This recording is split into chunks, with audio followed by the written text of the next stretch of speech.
Hey, and welcome back to the channel, everybody. How you all doing?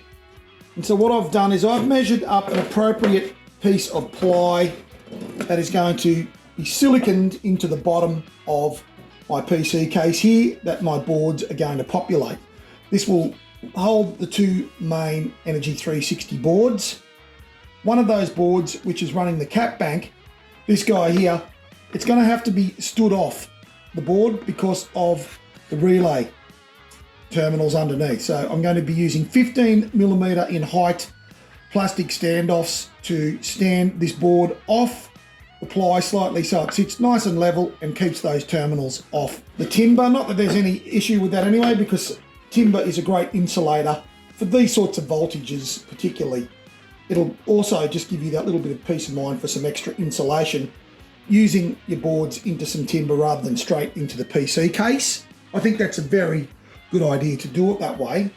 So I just need to basically sit my boards on this, mark where my standoffs are going to be, drill the board, etc. That's what you would do. You would find an appropriate piece of timber to mount your boards, and that's going to fit. And I've cut myself some ply here that fits into this little hard drive bay here, okay? It's going to sit on top of this. It's going to get drilled in. This will sit above the boards. All right, and my power supplies with the power edge connectors are going to sit on this board. 1,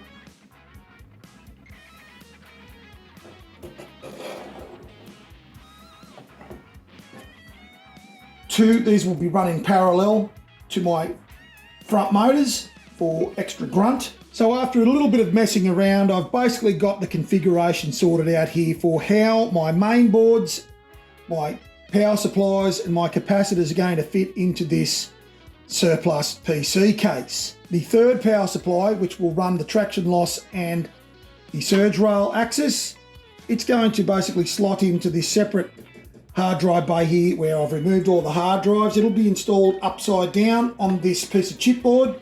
Okay, just screwed in via the bay here.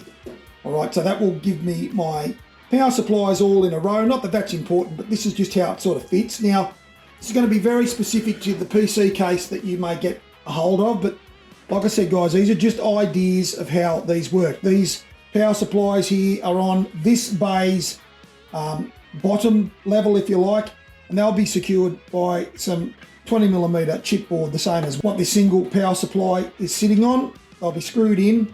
Now these brackets are available through Energy 360. They're just 3D printed brackets that specifically have been built to hold these server power supplies in place. And the rear one has got a little tang on here, so then once the Power Edge Energy 360 boards are plugged in to the socket, you can then secure them in via a screw into the 3D printed bracket. So very, very handy to get those as well if you're going to run these power supplies. I don't know how you would do it otherwise. Now I've still got to get these all via these trim pots, both the time on and also the voltage in the ballpark for these before I install them. We'll do this on the bench, and I'll show you what I'm talking about there. We've got to adjust these trim pots to get these basically adjusted to the voltage that we need to have them at when we power these up. Particularly because this one's going to be installed upside down for me, I'm not going to be able to get to these trim pots, so I need to do that on the bench. You do that anyway, and I'll be doing the same thing for these two guys. Now these two guys are even more critical because they'll be running in parallel, so I've got to trim these to exactly the same voltage. We're going to do that towards the end of the video. I've got to drill some holes first in the case for my bulkheads to go in here, so then my SIM wiring can be brought into the case to be then wired up to the main boards. So we're just going to take a little bit of a step back here, and I've got to thank one of the Together We Build Motion Sims Discord server members, a guy by the name of George Menendez. He gave me a bunch of stuff to bring home from his house the other day when I was visiting him in Sydney while we were trying to sort of troubleshoot his rig and get it working. George is very close now to getting it running. That was an awesome time just hanging out with the guys. But he gave me a bunch of these little standoffs, and these are going to be perfect for securing the Arduinos. To secure them so they don't come off, You can get these little 10mm standoffs, which can go onto the board first. Right, these thread through the board. They're plastic, okay, so they're non-conductive. There is the risk when you're plugging in and unplugging the Adreno that you can cause this to come loose. So using some of these little 10mm standoffs as a way to add the additional security when we first plug this in is a very good idea. So thank you, George, for your unreal generosity.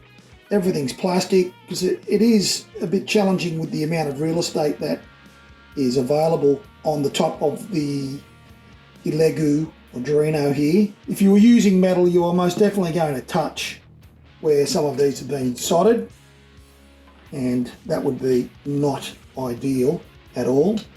So having the plastic option here is really good. Being plastic, you've got to be a bit careful you don't over tighten these.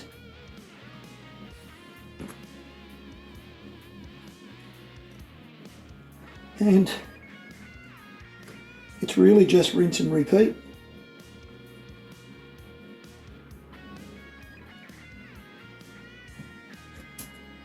And there we go. So that is definitely a must, in my opinion, to secure your Adreno onto the board. What I'm getting organised here now is to get some holes drilled into the back of this PC case so I can fasten in my bulkhead fittings here that will take the wiring from my motion sim, from my wiring motion sim motors and potentiometers into the PC case to the boards. So I'm using these audio bulkheads, 3-prong for the potentiometers, 2-prong for the motor power. Now you may say, Doc, surely they are not sufficient for the motor power. For the potentiometers, not a problem, okay? We're only dealing with 5 volts on the potentiometers. With the motor power, that's a different story. They draw substantially more. They're a 12 volt, 180 watt motor, okay? So really, probably a better idea would be Anderson plugs, or even miniature Anderson plugs over these audio style bulkhead fittings. But where the bottleneck is on the Dr ADHD 4-degree of freedom motion sim is the motors, the ZD1735 motors. Although they're awesome motors, very powerful, the wiring that comes out of those, the poles and the neg wiring that we use, that wiring is only 1 to 1.5 mil in thickness. So that's probably going to be the bottleneck before anything else. Even these audio bulkhead fittings here, these are 2 mil, these little cups that take the actual wiring. So they're 2 mil, they're bigger than the wiring that's actually on the motors. Keep in mind as well that I've been using exactly the same bulkheads in my existing setup for over 2 years with no problems. I've got no problems with the rig running these bulkheads. They're very simple to install. All I need is to use a step drill, say for example from this company here named after the doctor. I'll just be using one of those step drills here to drill my holes for these bulkhead fittings, and then the job is done. I'll then work out my wire lengths, solder them into the bulkheads, then I'll place the bulkheads into the PC case, lock them in, wire them into the main boards, and Bob is my uncle. And indeed, Bob was my uncle, and may he rest in peace.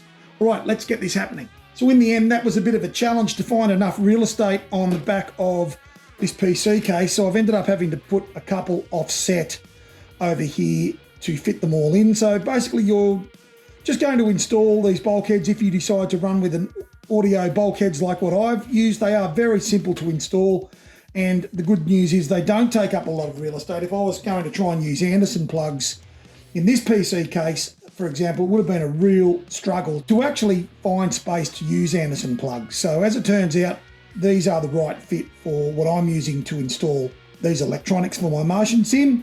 You just need to make sure if you're going to use these audio bulkheads, you leave enough space in between each connector to be able to get the nut done up on the back side.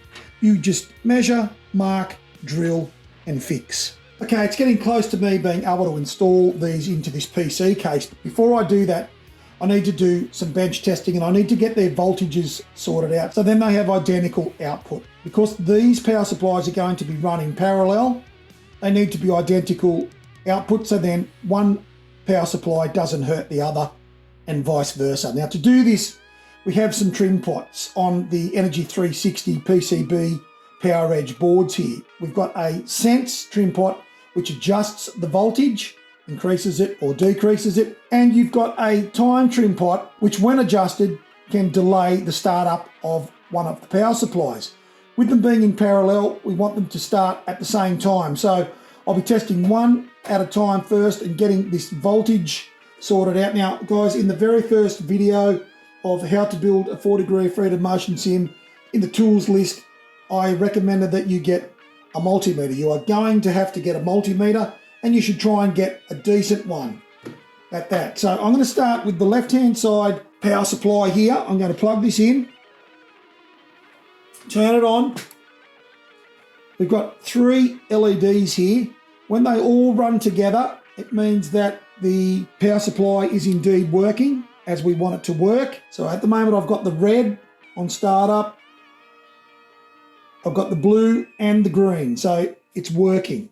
What I need to do now is turn my multimeter on to voltage, DC voltage.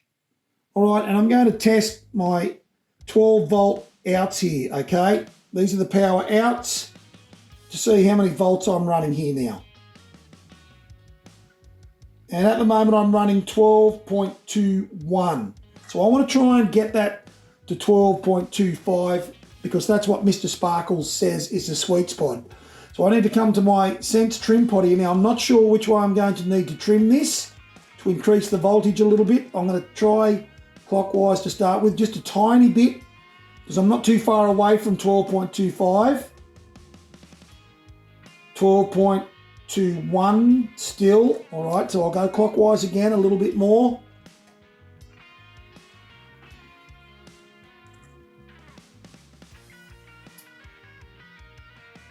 I think I'm going back the other way by doing it clockwise, but I'm just going to do it a little bit more clockwise again just to confirm if that is the case. So I'm not going anywhere there, so I'm going to go anti-clockwise a full turn. Test my power outs. Okay, no change there. Anti-clockwise again.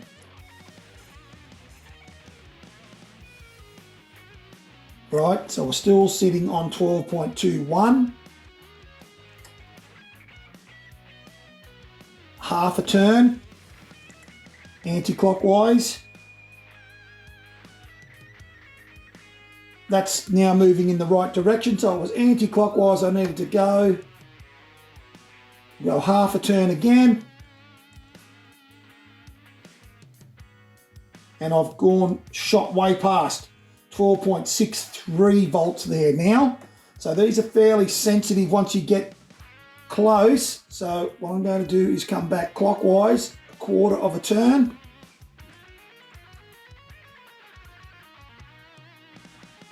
.63, still right up there.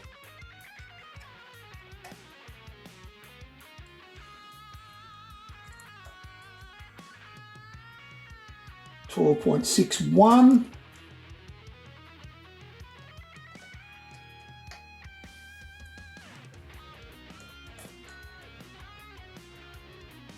And we've shot back to 12.22. All right, so very, very sensitive between a region here. So I'm going to just tiny little bit there. That was a micro movement. 12.22. Micro movement again. It could be that this trim pot is a bit dodgy. There's no guarantee that that's going to be working as it should. So it seems like I jumped from basically 12.2, 12.1 right up to 12.6. 12.22. I'm trying to get to 12.25. Mr. Sparkle believes that is the sweet spot he's discovered, and he's done many hours testing these. So again, kudos to Mr. Sparkle for spending the time.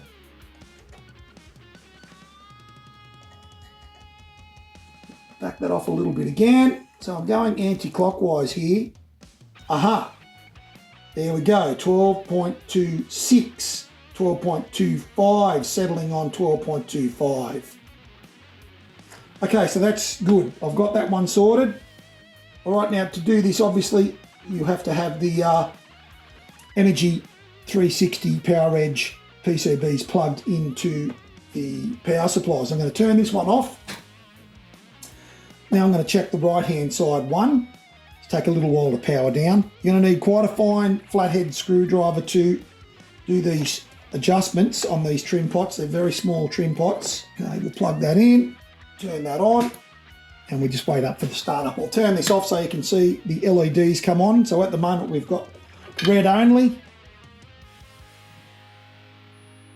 And then we have our blue and our green. And that's what you're looking for. You want the blue and the green to both be on. That means you are successful in this mating with the Power Edge board. So now that that's running, I'll turn my voltage on again. I'll try and have my voltage here this time so you can see it. And we're going to test our main outs on the board. Just untwist my leads here. Pause. Neg. 12.25. Now that is because I was fiddling around with this earlier. So they are running now unison voltage. Okay, that's what you want. Now as far as whether one's turning on earlier than the other, I don't know. I haven't plugged them both in together. That's what I'm going to do now. So I'm going to turn that off at the power, wait till the power supply shuts down, unplug the jug plug, and another shout out to Menendez on the Together We Build Motion Sims Discord server. Part of the little care package that he put together for me to bring back to my house the other day, he included a double jug plug power supply, so you can run 2 power supplies off one mains plug, which is awesome. What I'm going to do, guys, I'm going to plug this in and I'm going to turn that light off again, so then you can actually see, and this will be good for me as well because then I can see how the time is with these. That's the blue light, okay? We want to see if the blue lights are coming on at the same time or whether there's a delay between these turning on. So off with that light, on with that one. And they're turning on exactly at the same time. So there's no issues there. It seemed to me like there was absolutely no delay there whatsoever. They're both running at the same time, which means that I don't need to fiddle with the time trim pot here because they're both coming on at the same time. That's the process you would go through to get your voltage sorted out. So you've got unison voltage between both of them with the Sense trim pots. And that 12.25 is from, as I said, Mr. Sparkle on the Together We Build Motion Sims Discord server. He spent quite a few hours getting this sorted out to work flawlessly with his motion sim, so there was no timeouts. And so these behaved as they should, providing all the power he wanted and with both of the power supplies turning on at the same time. Well, we'll leave it at that for this tutorial, guys. Thank you for tuning in. If this has been helpful, don't forget to like and subscribe. And until I see you in the next one where we start getting this stuff into the PC case, start getting this stuff wired, got a bit of soldering to do and some wiring to run. You guys stay safe, stay healthy, and take it easy out there.